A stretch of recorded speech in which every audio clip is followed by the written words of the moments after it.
बाळा, क्लबिंगला जायचंय ना? अगं मग आवर 7 वाजलेत. पुन्हा फोन दे इकडं.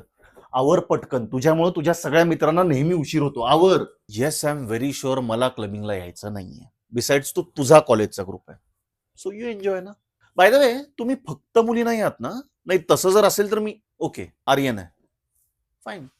हा तोच आर्यन आहे का ज्याचं कॉलेजमध्ये तुझ्यावर क्रश होतं? Okay. I don't like that guy. I mean just saying. बेब आर्यनचा कॉल आहे. मी नाही बोलणार प्लीज. ठीक आहे, वर. हा आर्यन. आय स्वेअर म्हणजे वेड्या आहे त्या मुली. लास्ट टाइम काय तिचं नाव इशिता, तर तिचं ब्रेकअप झालं होतं.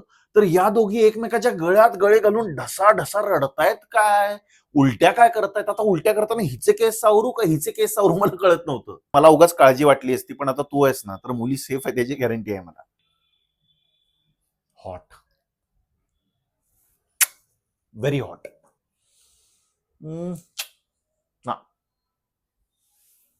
सॉरी, तुला ड्रेस आवडलाय का? अगं माझं लक्ष नव्हतं. एक काम कर ना, तू परत आज जा, परत बाहेर आहे, म्हणजे मी नीट बघून ऑनेस्टली तुला सांगतो की मला ड्रेस कसा वाटलाय. Okay okay, I take my words back. छान दिसतेस, सुंदर दिसतेस. I mean it. वाचलो. Babe wait, I have got this for you. This is rebound hangover fix.